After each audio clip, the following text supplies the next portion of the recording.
Welcome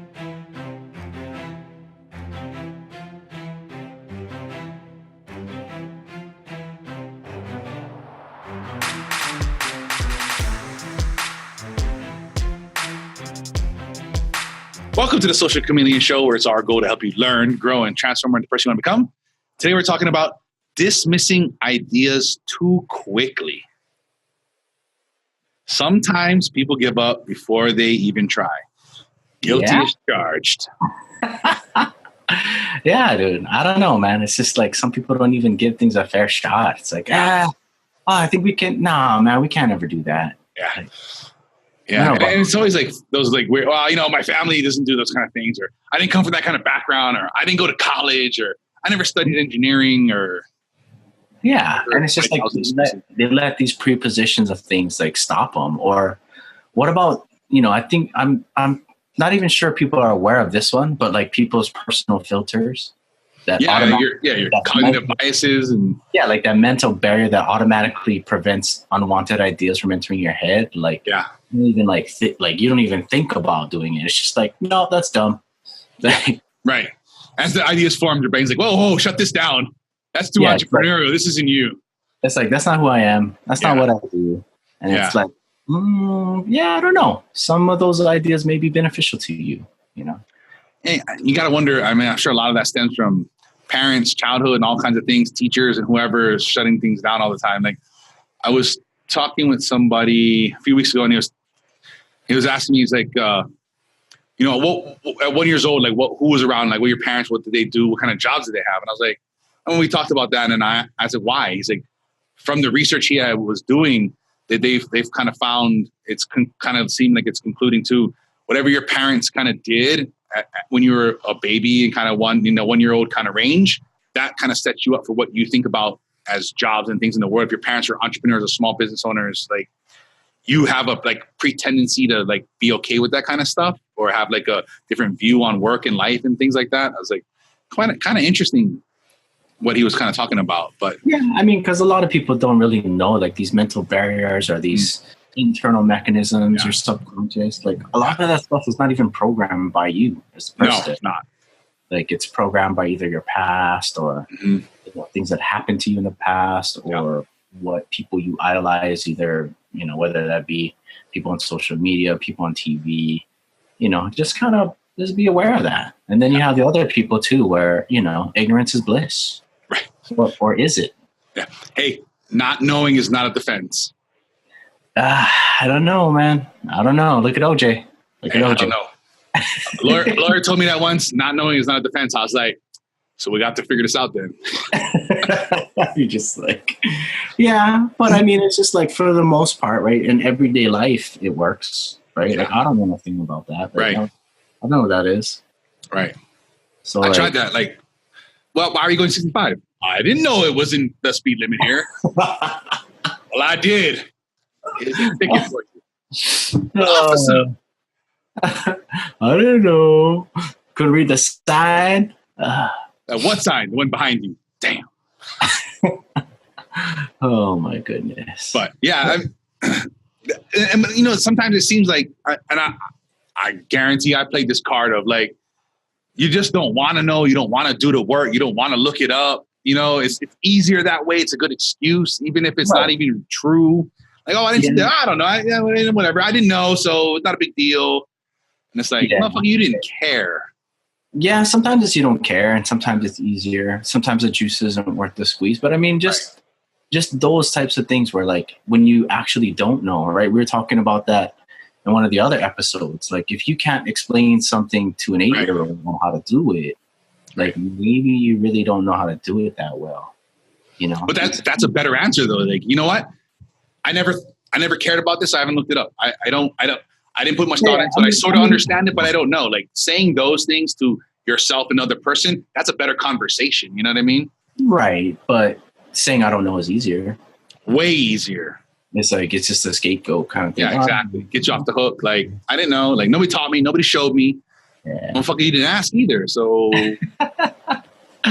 Yeah, but I mean, just like, again, this whole show is about awareness. It's about personal development. And if you actually truly want to change and become something more, Like, you gotta stop playing that ignorance card. And Right. then sometimes, you know, a lot of this stuff too is just, you know, not even the ignorance card, but if you give up too easily or you quit, like, that stunts your growth as a person. Yeah, you it know does. Like, again, you're gonna throw in the towel when it's too early. It's like, oh, you're just quitting because it's easier than moving forward. Like, that doesn't get you anywhere. You know what I'm talking about? Yeah, I know. And I think there's like two things to that. And from what I've experienced and what I've read and different things I've done and whatnot or whatever, I guess the first one is like when you're just trying to do something for like a quick buck or to be, it's so easy. Like when you come up against a roadblock or an obstacle, you're like, I didn't really care for this anyway. And it's easy to quit because you're not invested in it. You don't really want to do it.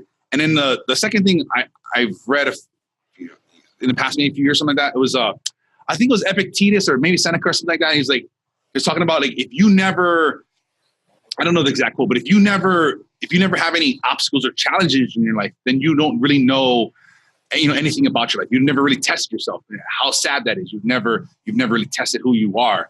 And sometimes, it's easy like to not test yourself and to put yourself in this nice little safe bubble. People do it all the time. They've had the same job for years, right? They have the same circle of friends for years. And like nothing changes in their life. And having no change is comfortable. That's the comfortable place to be. That's where everybody, I guess, in essence, wants to be. Right. But if you're looking for change, like certain stable, common things in your life that are there, those often need to change too.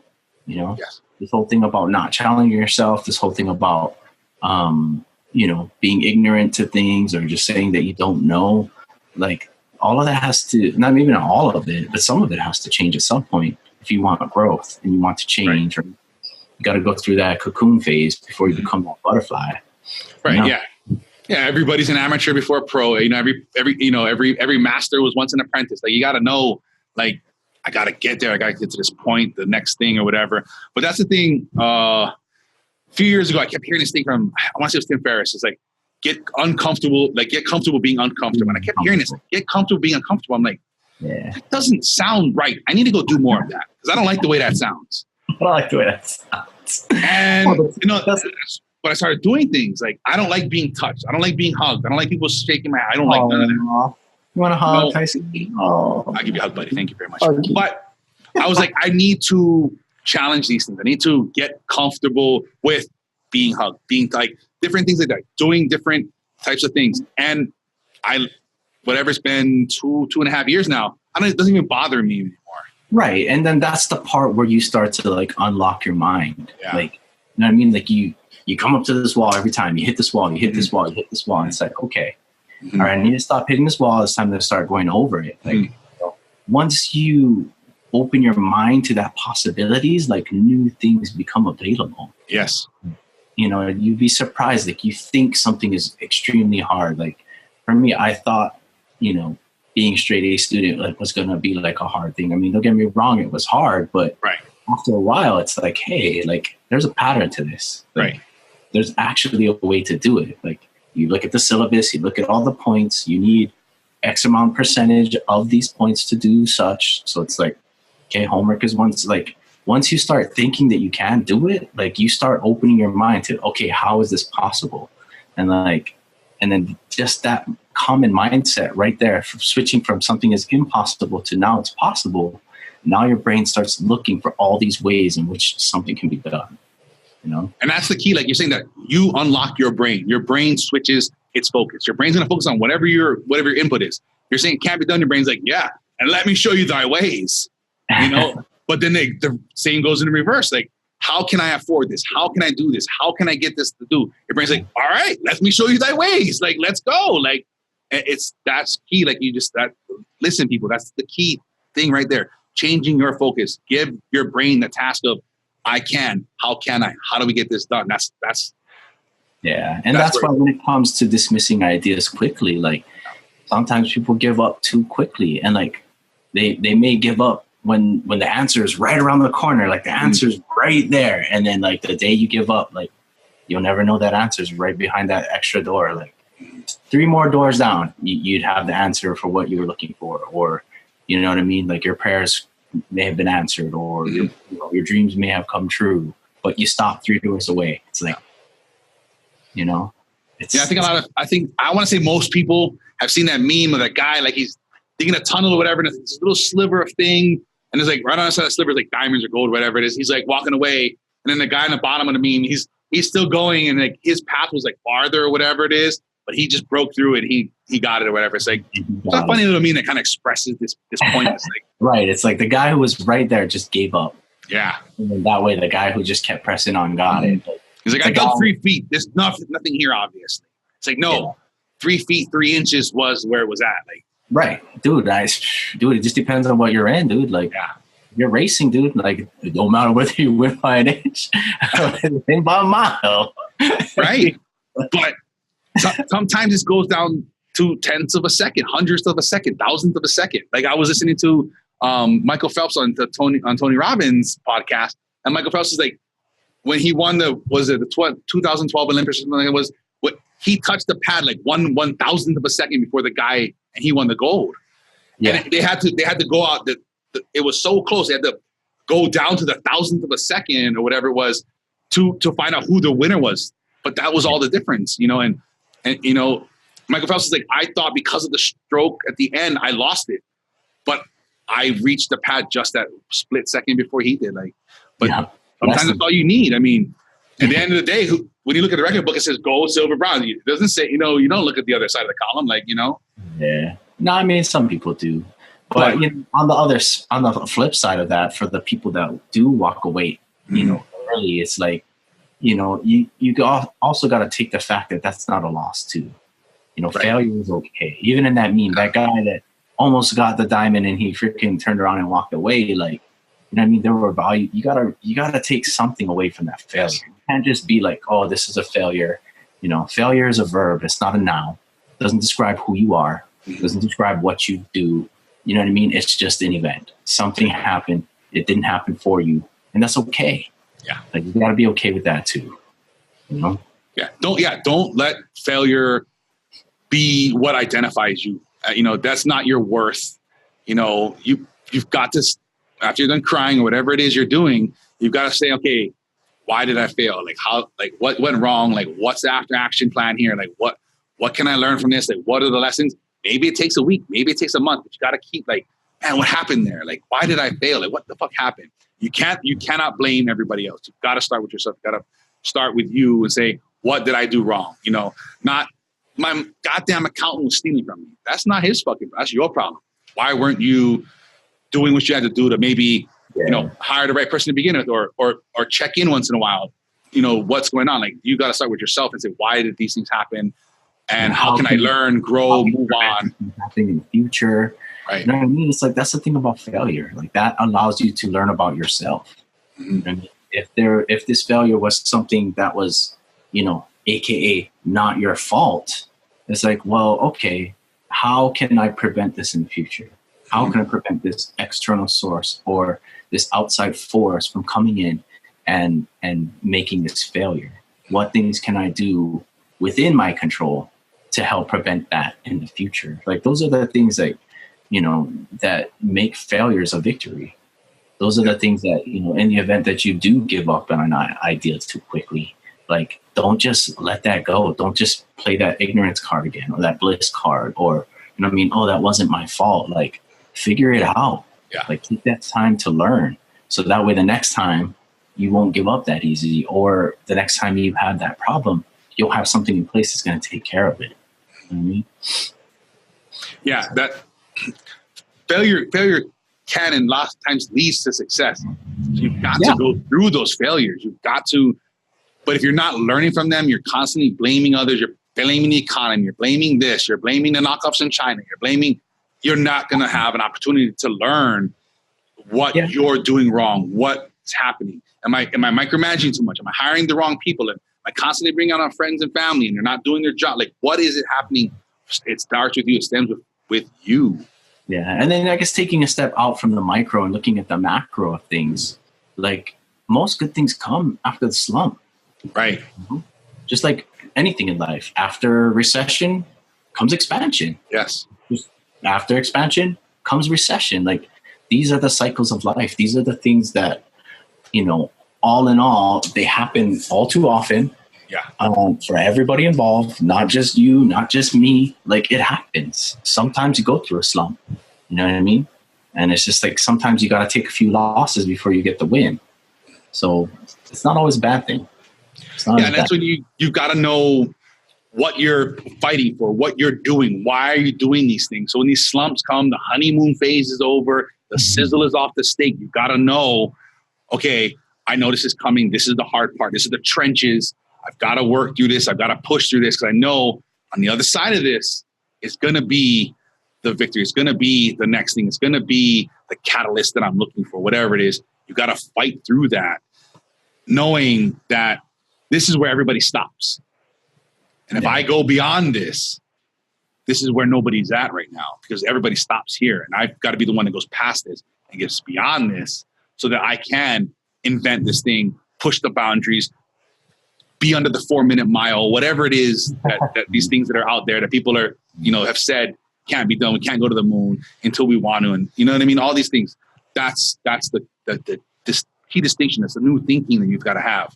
Just beyond this is where I want to be. Yeah.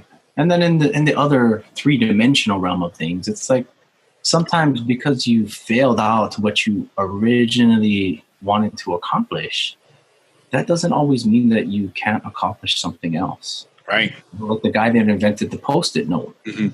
Everybody knows what a Post-it note is. But did you know that the guy that originally wanted to create the Post-it note, he was actually trying to create an adhesive that freaking never failed. He was trying to create the best adhesive ever that would never fail. And guess what? He didn't make it. He made something else.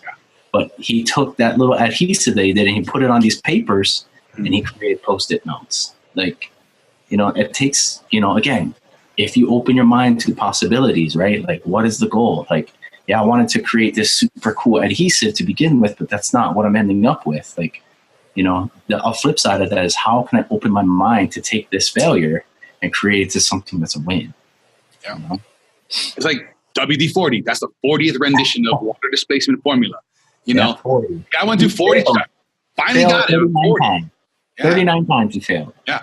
I was listening to Dr. Peter Attia's podcast, and he had this guy on some cancer research or something along those lines, whatever. And he was talking about when they go through the drug trials and the different things when they're trying to figure out what can this whatever molecule do or what is this thing, and he said most times after the first trial and it doesn't, like, they say, we think this is going to help with blood sugar, and they're like, doesn't do that, and they just kill the whole thing. Never again. That thing will never get funding. Will never see the light of day again because the first hypothesis failed. And he was saying, in his experience and from what he's done, most of these things take in the drug world, especially, takes 3 tries at something before they find out what the drug is really for, good at. I don't know if you guys ever heard of, Viagra. I think it was for blood pressure or whatever. And people are like, my blood pressure may not so good, but man, my erections are awesome. There's a lot of those things like that are out there. I think it was like Chantix or something like that. It was originally for like depression or something like that. People are like, I still feel depressed, but man, I quit smoking. And they're like, wait a second, but if it wasn't for like people pushing past those first failures, we wouldn't have these things. They got to go through their trials. They got to ask the right questions. Yeah. You know what I mean? And then go through the process, collect the data and be like, okay, what do we have here? How, do we have something that we can use this drug for, and it just takes that part. It's funny you mentioned that Viagra, dude. It reminds me of that 40-year-old version. Yeah. You're like, the commercial said to call you if I have an erection lasting more than 4 hours. And that guy on the other end's like, did you even take our drug, sir? He's like, no. It's a classic movie. But he was talking about beta blocker. So like that's cholesterol, something along those lines. I'm not a doctor. But the guy said that drug, if it was in today's world and today's standards, would never be invented because it took so many failures for them to figure out what that drug could do. So we would never have that drug, now. So a lot of these things, like he was talking about, like who knows what's on the shelves now that was just one thought at it, one try at it, and we're like, no, not it. And just sit on the shelf forever now. Nobody will ever put any money into it because it failed one time. Like, that's just crazy to think about. You know what I mean? Like, imagine if, like, every time we just did one thing, we're like, no, driving's not for me. You know, not a walker. Well, hey, they got Uber now. It's okay. Yeah. It's like, you know, it's like crazy, you know? So you got to push through these things. You got to be open-minded. You got to be willing to, and you know, what helps me a lot is bringing in people, outside people, and taking hard criticism, saying, look at this, like, what's going on here? What do you see? And it's like, oh, you'll get a lot of times you'll get people say, what about this? Or what about that? Or like, you're doing this, you're doing that. And it's like, and then you'll start to, if you're open to it, and you should be, you'll say, oh, I didn't think about it that way. Oh, I didn't see that. Like, oh, thanks for the, you know, the insight and help. Or like, oh man, I'm fucking up. I didn't even notice it, you know? Like that great minds, man. What is it? Like steel on steel, right? Steel sharpens steel. Yeah. Exactly. But you got to bring in outside people, different perspectives, different backgrounds, different upbringing, whatever it is, to bounce things in a different way. Maybe somebody's cynical. You're like, oh, I need a cynical point of view. I'm too optimistic maybe here. What am I missing? Like, what am I not seeing? You know, and quite the opposite. Yeah. You know what I mean? Like if you're cynical about it, like, hey, you know what? I've been down in this idea. Let's get a positive person in here. Right. What do you think about this? Mm-hmm. Like that's the kind of thing where you got to play to your strengths. Yeah. And it's like, if you know what your strengths are, you know what your weaknesses are, and it's like, hey, I'm weak in this area. I need somebody in this area to come in, step in, and help me out. You know, or you have the other things too. Instead of like Pfizer, where the drugs just sit on the shelf and nobody goes unused because they don't know what they use for. You have a story about AT&T. Like AT&T created so many things that they just never used. Yet other people took advantage of that. You know what I mean? Like the microwave. Like. How the heck? Why is a phone company making microwaves? No, but they were trying to come up with new ways, right? New communication technology. And it just so happened that there was a better use for it. Yeah. It's like, we have this new technology. I think you should kind of take a look at that. You know what I mean? And it's just like their contributions to society are great. What is the other thing? They made CDs too, right?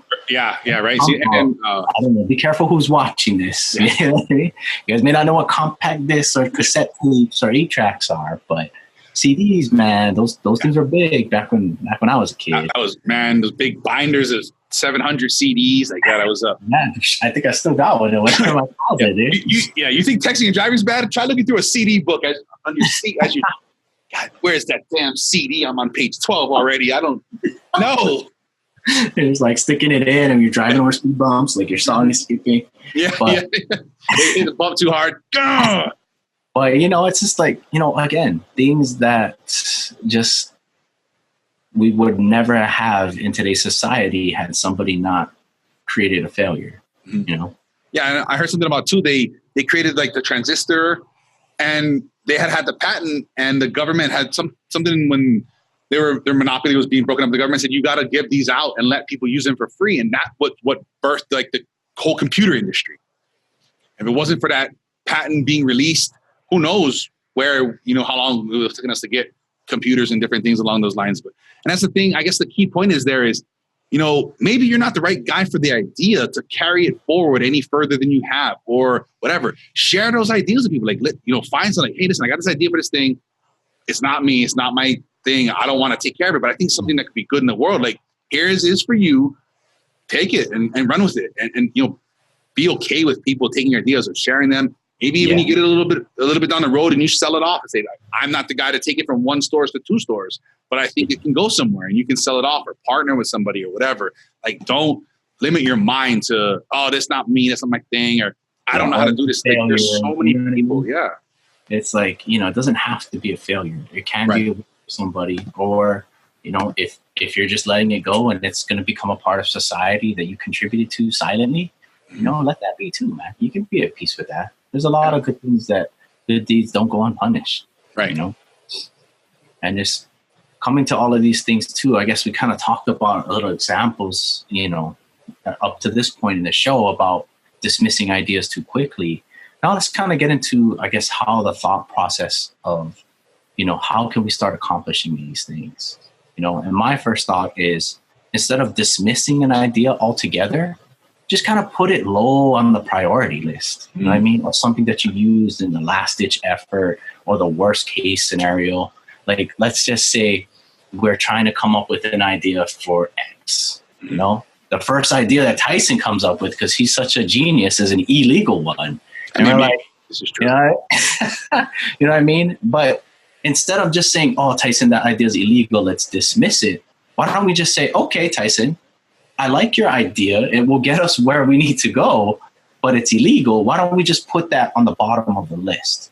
You know what I'm saying? Again, this is all about opening your mind. Yeah. But, I don't have any felonies yet. I mean. Oh, we'll keep it on the bottom of the list.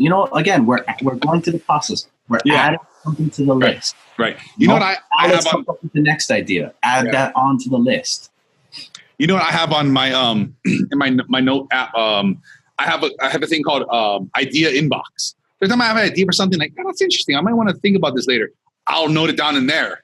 And then once in a while I'll go back through and be like, what are some things I've thought of over the months or the years? And like I'll go back through my idea inbox and look at some stuff and say, is it time to pursue this? Do I know somebody that could take this idea and maybe take it? Like, here's an idea. Hey, like, you were looking for a thing you were talking about this other day. I thought about this some time ago. Like, take this idea and run with it. Maybe a lot of times when you put things like on a low priority, you kind of put them on the back burner. Your mind will start to kind of think about it kind of in the back, or kind of away from your the more aware thoughts you have. And all of a sudden one day you're gonna be, oh shit, man, the thing I was thinking about the other day, like your brain's got a solution now, or your brain has saw something.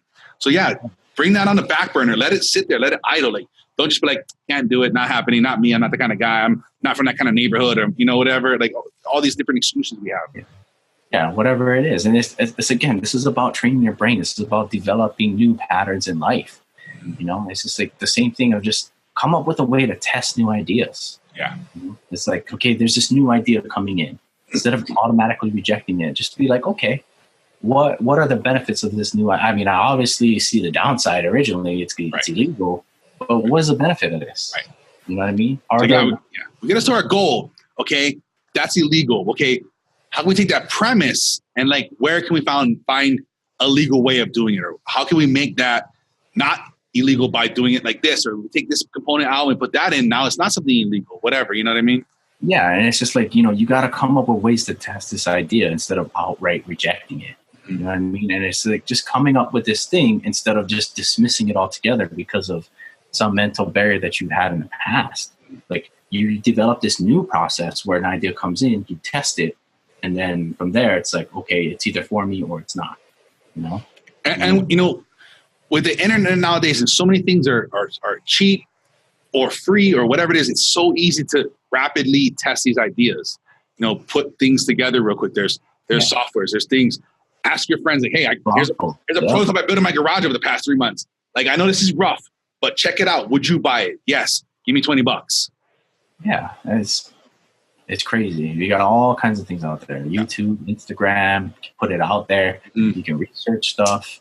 It's just like you can find investors. Like you can do all kinds of stuff nowadays with the internet. Yeah, and don't be scared if it's not quite right. It's not perfect yet. It's not polished yet. Just let people know, like, hey, this is prototype 3. Like, what do you guys think? Like, what you guys see proof for improvements? I'm looking for somebody to make a cheap 3D print. Do you know somebody's got a 3D printer I can get on the weekend? Like, you know what I mean? Like, let people know that. Don't be worried. Like, oh, it's not quite ready yet. It's not. If I add 4 or 5 more features, if I sand it a little bit more, if I polish the website a little bit more, like, get out. Sometimes you just got to launch and see what's happening. Ask for feedback. Be honest. Like, listen, we're in development. We're trying these things. Ideas are welcome. Let us know. Don't be scared to, sometimes if you're not embarrassed by your first version, you waited too long, so. Yeah, that's true. And again, this is all about learning about yourself, learning about what you like, what you don't like, what you're good at, what you're not good at. Yeah. And it's okay. This is a process of developing things, learning things, and you'll come up with a process. You just got to take a little bit of time, just like anything. You're gonna stumble and fumble the first few times. It's okay. Just get back up, try again. Yep. Not a problem. Yeah. And then a good question I heard a bit ago was, when you have a problem, what is your thinking process? It's like, ooh, what is my thinking process? Like, yeah, like write that out. Like, I'm in the process of working that through that question myself. Like, I know we did I was at episode 5 or something. That was a long time ago, but we did Ray Dalio's principles, and that's like how he kind of lives his life. He's a little crazy. He's in good. the way he does it, but Yeah, he's got all these things. He's got like everybody in his thing. Like they got baseball cards. Like, oh, let's go see this guy. He's probably good at this. It's like, you know what I mean? Like you gotta, you know, when you have a process in place, it's a little bit easier. You know, but again, this shows about awareness. It's going to take some time to come up with that process. But but even if it's 2 lines and you're like, this is what I got now. And every time you think about something, write it down as you go through it. Like, oh, I have a problem right now. Where's my thing? Pull up that document, get that notepad out and go like, all right, how am I going to work through this? So step 1, this is what I'm going to do. You're like, all right, yeah. Oh, you know what I was doing earlier was this. I got to write that down as part of my procedure. Like, and you can refine that. And then you can go through that and say, I got a problem. Like, what's my checklist? What am I going to do? I'm going to do this. I'm going to look at that. I'm going to go, and then you're going to start to develop this thing. You're going to refine it and hone it. And what's going to happen is it's going to become part of your brain and your mind. Yeah. But what's also, you're going to have it written down. You're going to be able to reference back to it. You're going to be able to share with others. Like, hey, dad, or, you know, hey, boss, I'm in this thing. Like, here, this is a thing I've made. It's the decision tree. How I work through problems.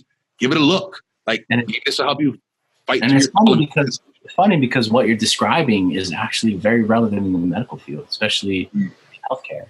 Yeah. It's like you have all these protocols, which are basically just algorithms. Does a patient show these signs and symptoms? Yes, go down this way. No, go to the next one. Do they show these signs and symptoms?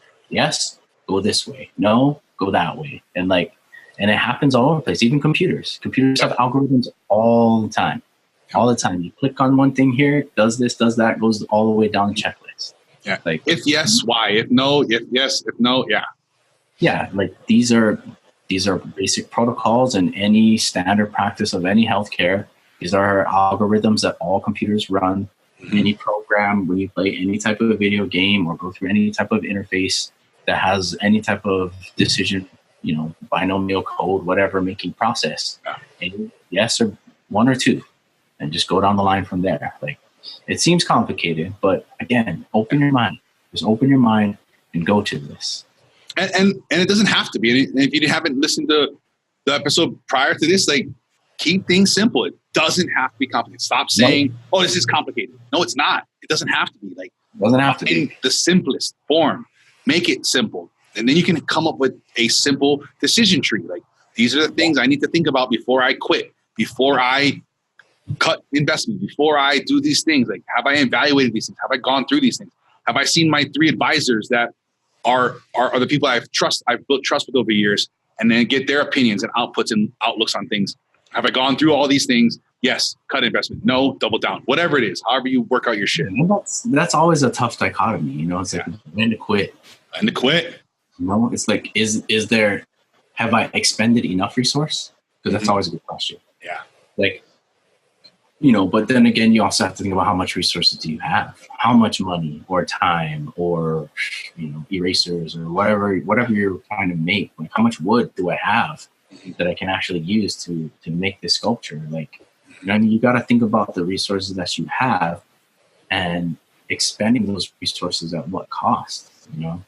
Like, it's kind of a tough question. And then the dichotomy to that being, don't fall for the sunk cost fallacy. Like, I've got 10,000 in, well, I might as well chase that because I'm going to lose all that. No, it's gone already. It's spent. It's done. Throwing another 10, you're just chasing the other 10. Now you're down 20. You know what I mean? So don't get lost in that. It's hard. I had bought some snack bars, whatever. I was like, I'm going to hold on to these. And when I go hiking and stuff, now they're expired. And I'm like, well, I mean, it's still good. I put $30 into that. I'm like, I'm going to eat them. And I'm like, and so I'm eating one. I'm like, oh shit. I'm like, goddamn, sunk cost got me again. Like, I was $30 into this 2 years ago. Like, that's so long gone. And now I'm putting my health at jeopardy. You know what I mean? Like, for this lost money that doesn't mean anything. It's hard. You can't calculate. So you got to evaluate that. Knowing these things is key. Here we go again. Like, from the beginning of the show, like, not knowing. No, now you know. Sunk cost fallacy. I'm in it this money. It's gone. If you don't eat that chocolate cake, you already paid for it. It's gone. You're not going to recoup the money by eating the chocolate cake, you know? So know those things. Like, but don't quit too early though. That's the thing too. Like, and me and Ransom were talking offline before this. Is like, I was like, no, I don't want to tell people to quit. I'm like, no, I do. You know, and it's like, where do you balance that? That's a rough thing, I guess. For me, I'm a go-getter. I'm uphold them. I'm still relatively young. I mean, I'm not a spring fucking chicken anymore, but I'm still relatively young. So for me, it's like, man, go balls out, dude. Like, so what? Go for broke. Yeah, I'm gonna get broke in the process, but I'm either A, gonna learn something, or I'm B, gonna win. And for me, I know I gotta fail more than a few times before I get something right. So, if you have the right attitude going in it, maybe not expecting to fail, but on the back burner, knowing that, I'm expending a lot of resources. Yeah, this is gonna hurt, but at the same time, I'm gonna take something away from it.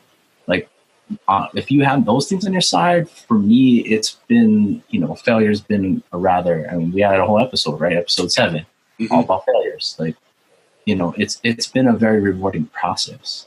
But at the same time, if you're of a different mindset, and maybe you come from a mindset of something that's scarcity, or maybe you don't have as many resources I have, or you don't have good friends to go to in the event that you fail, like, maybe instead of going for broke, you should kind of maybe work on your support systems instead. Like, I don't know. To me, I don't think failure is something to be afraid of. But no, absolutely not. And I'm just that go-getter. I'm going to live without regrets. But Tyson is right. I mean, you got to throw some caution to the wind. You can't just go about and be reckless and, do something that's going to be a detriment to you instead of an asset. Like, you got to weigh that. I don't know. Yeah. And I think what I took away from our conversation, and then what I was able to kind of, piece together, was going into these things. Like, you're going to work on this project. I'm going to work on this project. It's going to be this. It's going to be that. It's going to be all these things. It's going to be hard. It's going to be expensive, whatever it is. But I'm okay with that, And I think that's what I took away from our offline conversation was, going through these things. It's not, and not quitting, because when you started, you knew going in, this is going to be a tough road. There's going to be ups and downs. There's going to be peaks and valleys. But I know why I'm doing this, for what reasons. And I know the risk. I know I'm probably going to live most of my life broke, because I'm going to pursue this. And that's what I want to do. And I'm okay with that. Once you have that thought and mindset, then fucking go for it. If it takes your whole life to become KFC, that's fine. Like, you can start something in 80. It's not a big deal. But all that stuff led up to that. You knew, this is the life I'm going to live. Like, let your wife know, and let your family know. Like, listen, we're not going to have these things. We're not going to do these things because I'm pursuing this. You know what I mean? Or I'm going to do that. And this is the way I'm going to spend my life and spend my free time, spend my weekends. I'm going to work on this project until the day I die, or I figure it out. Yeah, but I mean, just, we also went through other episodes too, but you got to stop and reevaluate along the way. Yeah. And then I guess now that I'm looking at the stock market stuff too, like, when you buy stocks, like, they have this thing called stop loss. And I mean, you're going to purchase a stock, and when it hits a certain point, you're going to cut that loose and just consider that a loss. Like, don't forget to add those in. Like, you got to know what you can risk and what you don't risk. Like, if you're going to expend your whole entire savings account to get something you think you really want, like, know that that's all of your savings. Like, maybe instead you should kind of build up a little bit more savings before expending all of it, or find another investor to go in with you, or, you know what I mean? Like, put those stop losses in place so that you have something in the event that failure does happen. You know what I mean? I'm not trying to say be reckless. Again, you got to be responsible with these losses. And A, you have to have the right mindset, and B, you got to have enough capital to walk away with so that you're not dead broke. It's just and I think I like to do, and I've done in the past, is like, you got to understand, like, this money you're investing, you're putting up now, if it's very likely it's going to be zero. It's not going to be worth shit. If you're okay with that, we can move forward. But if this is all your life savings, this is everything you have, and you're banking on this thing happening, then please don't do this. This is not for you. This is an opportunity. You know what I'm saying? So if all you have in your life is 10 grand and you're like, yeah, fuck, I'm all in. I don't care. I don't care if I go back to zero. Like, if that's your decision, that's fine. But if you're like, I can't afford to lose this, I got to pay rent. And if I lose this 1,000 on the game, like, oh shit. Or, you know what I mean? Like, this hot tip, or you say this is going to pop on Instagram tomorrow. Like, you've got to be okay with, like, just, losing. Again, be responsible about it. Yeah. Understand when you're putting up capital, when you're putting up time, to me, I think time is a lot more valuable resource than money. You can never get time back. Yep. I mean, like people looking out there going to go to school or be doctors, like that's 10 years of your life. Mm-hmm. I'm not saying it's not worth it, but you got to understand what you're giving up before you actually give it up. Yeah. And that's kind of hard. So yeah, that's up to you guys to figure out. Here's some thoughts. Here's some ideas to bounce around. What works for you is ultimately what matters. Nothing we say matters. I hope it helps you make a decision. Your decision is your decision, and I hope it's the one that works out best for you. And I guess just to end, on a story here, one of my coworkers was talking about it, so I just thought I'd share because do a little bit of research. But this is the Victoria's Secret story. But anyway, the original guy, Roy Raymond, started it in 1977. He borrowed $40K, I guess, to start it up. And then from there, he went through, I think, about somewhere between 1982 and 1983. This is according to Wikipedia. Just kidding. I didn't watch the documentary or whatever the case might be. But so he made his money and he sold it for $1 million. Yeah, I'd say that's a win. You borrowed $40K, money you didn't even have. You borrowed $40K, you sold it for $1 million. I can't even calculate the return on that. It's like over 1,000%. I'll take that deal every day of the week. You know what I mean? And then he sold it to Leslie Wexner. But at the time that Wexner bought it, I think there was only 4 stores in the entire chain. And then from 1982 to 1988, so that's 6 years later. So roughly about the same time, right? Roy started for 5 years. He went from borrowed $40K to $1 million. But that $1 million was only 4 stores. So in 6 years, about the same time, Wexner grew 4 stores into 100 stores. Ooh. I was looking for a number somewhere in Wikipedia to dictate what that would equivalent to if he bought it at $1 million, what it would be worth 6 years later. And I couldn't really find that number. But if I imagine 4 stores were worth $1 million, and now you have 94 stores divided by 4, like that's like 50 mil. I mean, I don't know. Let's just call it 50. Yeah. I don't know what that could be. I could say that's a conservative estimate. Yeah, sure. I don't know. No idea. Yeah. But none of the cases, like, this story is kind of like that dichotomy. When do you quit? I mean, to me, 40K to $1 million is a good deal. Maybe I didn't think that way. But, and then for Leslie, like, he took something and he built it into something greater. Like, these are 2 gentlemen who possibly maybe one was good at startups and the other was good at taking a startup to the next level. Like, this story is a prime example of, like, know your strengths, know your weaknesses, know what you're good at. If you're the first guy, you got to accept that. Yeah. You take that. You took the risk. You borrowed $40K to start this thing and you walked away with something. And if you're the other guy, you got to accept that too. It's all right to be either one of the players in this game. Yes. And you just got to understand the dichotomy and understand where it's at. And most of all, after you understand who you are, create a process. You got to get that process down. Yeah. Some guys are good number 2. Some guys are good number 1. Some guys are good at starting businesses. Some guys are good at seeing them through to another level. Understand what you are. Maybe find the guy or the other person that you are not and get things to the next level. And if you're looking to get your spring off to the next level, we got a spring cleaning of the body. We're with Kelly from episode 51 on this amazing health supplements and all these different things. If you want to learn more about it, you want to know more about it, head over to the socialchameleon.show/pick-me. Get your body right. Get your mind right. Your ideas will start flowing. Things will start going. Let's do this. If you're looking for a little bit more to help you evaluate different things, for some books I read when we were doing this topic, I read The Dip by Seth Godin. It talks about knowing when to quit, understanding what that feeling is like, the dip, that valley, and the slump. I think it's a great book. Another one, Mastery by Robert Greene. What is it like to master something, to become a master of your career, your whatever it is, your hobby, whatever, master accountant, fisherman, whatever it is, understanding what that takes, what that's like. I think there's 2 great books to help you on this journey to stop giving up, stop dismissing ideas before they get going. If you guys know of some good resources, maybe a documentary or whatever it is, another book, share it with us, share it with the community. You can share it on our Facebook page, or we have a discussion group there as well. Tweet at us, whatever it is. Share it with the community. Let us know. Let's all help each other get to the next level.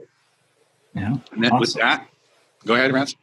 Yeah. So for today's challenge is to hold on a little longer. All right. Have a process when it comes to holding on ideas. Have a process when it comes to quitting your ideas. What will it cost to keep this idea? What will you gain? Is that risk worth the reward? Maybe this is about something else entirely. Maybe it's about developing a process at the expenditure of your time or capital. Maybe this is about testing your mind to see if you can come up with other benefits other than the one you originally planned for. But ultimately, find your process. And then wrap this up. Final thoughts here. Awareness.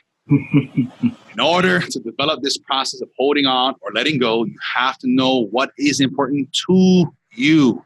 Not what your family says, not what your friends say, not what a donkey say. You as a person. What is important to you as a person? You have to know your limitations. It's okay. Fuck, I suck at a lot of things. I know that. I'm G. I'm good. And your strengths. Know each of them. Know what you need to do. If you focus on what you really want and you stay positive, you can achieve anything. And if you know somebody that gives up too quickly on things, it's got a lot of great ideas but never pursues anything past the late night, hangout session, share this with them. Let them know that they can do it, whether it's passing on to somebody else or pursuing it themselves. If you like to support the show, the best way is, subscribing, leaving a like, reviewing it. If you find something awesome here, you can connect with us between shows all week long, the Social Chameleon Show on Facebook, Instagram, and Twitter. Also, you can subscribe on YouTube and your favorite podcast app for past episodes and links to everything we've talked about here today. You can visit the show, socialchameleon.show. And until next time, keep learning, growing, stop fucking giving up, and transforming to the person you want to become.